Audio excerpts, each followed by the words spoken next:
What is up, Karatics? In this video, we'll be talking about the changes and additions that came with the new Drug Wars DLC update. I will leave the link to the Rockstar Newswire and patch notes down below in the pinned comment if you'd like to check it out for yourself. But anyways, let's get started with some of the obvious and major additions, and then work our way to the more detailed stuff. So first off, we have the 6 first dose missions featuring Ron and Dax. The new Freak Shop Warehouse, which is unlocked after completing the first mission. The new free mode work missions called Fooligan missions, which can be started by contacting Dax. In terms of new vehicles, we have 2 cars from Legendary Motorsport website, 3 on the Summer San Andreas website, and the last 2 are unlocked after completing the 6 first dose missions, and it also unlocks the Acid Lab for the Brickade 6x6. This totals 7 new vehicles for day 1 content, which honestly really isn't all that great, especially since some of them are just reskins. However, keep in mind that there are 11 unreleased drip feed vehicles for this update, even though it's technically 9. If you guys haven't seen my video on the drip feed cars, I will leave that linked above here as well. So in total, between day 1 vehicles and drip feed, we have a total of 18 new vehicles for this entire update, which isn't too bad. However, again, a lot of them are reskins. Now, in terms of other drip feed content, we have 3 new drip feed weapons coming. The first one is a new pistol called the WM29 pistol. The second one is the railgun, which you'll only be able to acquire in the form of a gun van that will appear driving around in free mode. Again, this is drip feed. And the last weapon, which will be given to us for free during the holidays, is a candy cane melee weapon, which that's honestly pretty cool. Plus, we will get updated tints for the baseball bat, knife, micro SMG, pump shotgun, etc. Continuing, there's a new 50 car garage property that will be added. However, the garage is actually split into 5 levels, and it's basically just 5 10-car garages in one building with some lighting customization. That's pretty much it. Also, the taxi company Downtown Cab Co. will be available to access, and it will allow you to do taxi work as well. And lastly, the second part of the story for this DLC is actually already in this update. However, it's just hidden and will be drop fed early next year. So the second part of the story for this DLC will not require a second downloadable update. It's already in this base update. So we're probably going to receive that in like 3 or 4 months. It all depends on when Rockstar wants to release it. And I'm guessing one of the new missions involves a cargo plane, because a cargo plane with damage on the side was found in the files, and that was added for this DLC. So that has definitely something to do with the second part of the story. Continuing to the business changes, for the Smuggler's Run hangar business, Rockstar has permanently tripled the payout for it, which is fantastic, and it definitely makes it a lot more balanced with the other businesses in the game. Still not the best business, even with the triple money, but it's still something that's optional to do.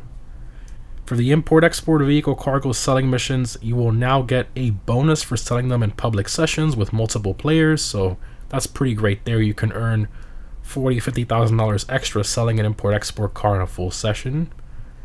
Now, moving on to the more detailed stuff.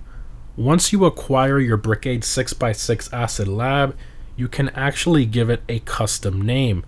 To do this, go into the interaction menu, then go to Services, then Acid Lab, and at the bottom you'll see Lab Name, which you can change for a cost of $5,000, so that's pretty cool there. Continuing, you can now hide your phone contacts. So to do this, go into the interaction menu, go to Inventory, and then select Phone Contact Favorites, and then in there you can just uncheck the contacts that you don't want to see.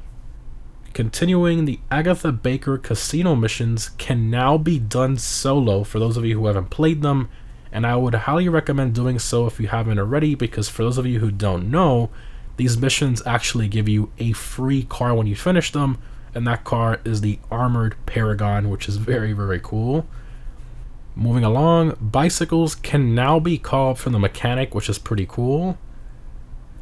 Next up, the time it takes for a vehicle to be delivered to you after you purchased it from a website has been reduced. Now, I did time it before the DLC, and for me it took about 2 minutes, and now after the DLC it actually takes about 1 minute, so that's a nice change there. It delivers a lot quicker now. Continuing, the hide all option in the map blip section has been reintroduced.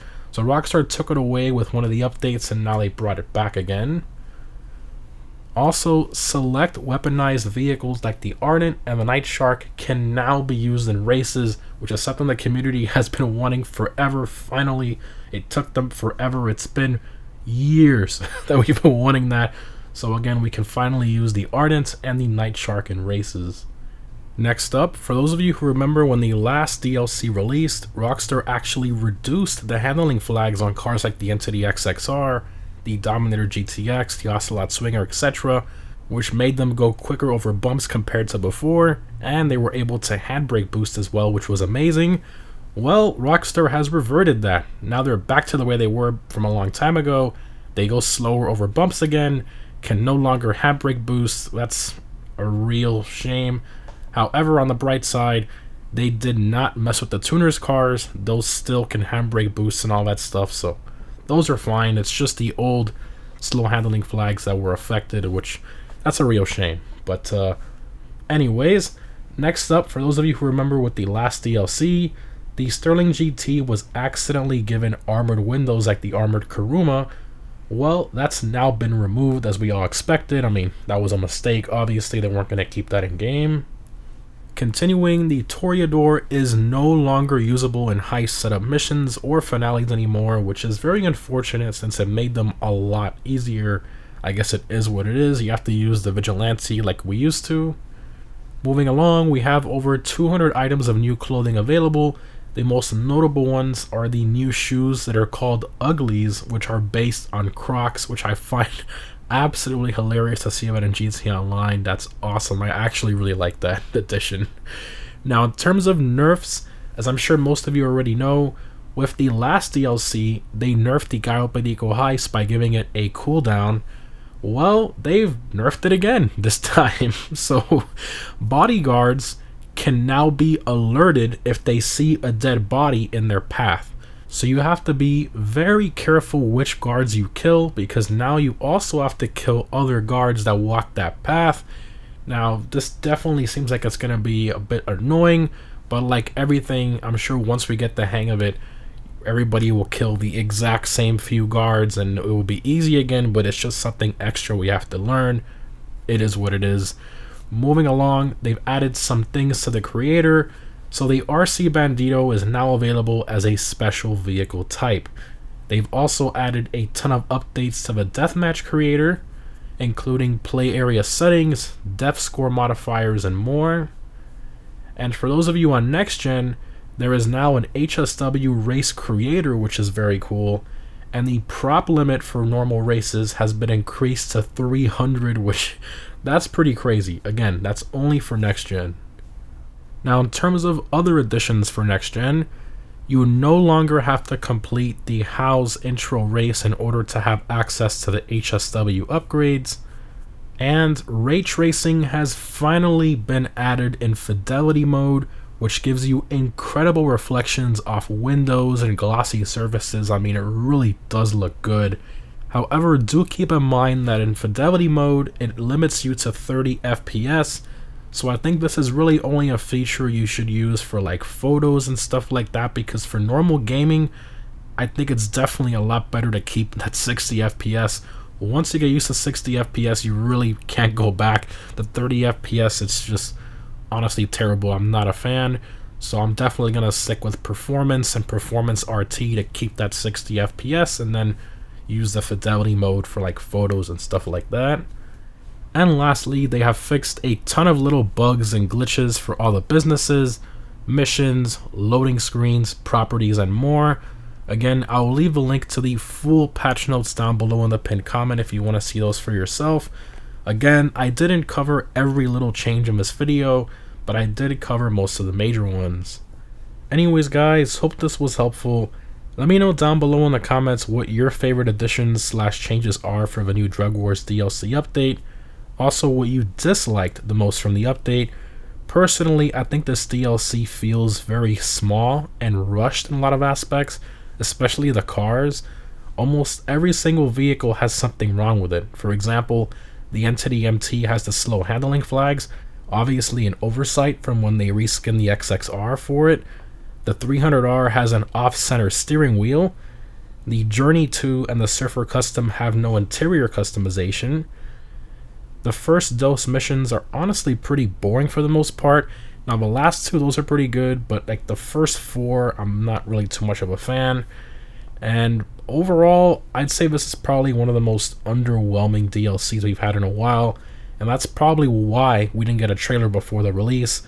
Honestly, I personally think the Criminal Enterprises DLC was a little better than this one, and that was kind of a small update, so that's kind of saying something there. But again, that's just my opinion, obviously. But anyways, guys, thanks for watching. Hope this was helpful, and I'll see you in the next one.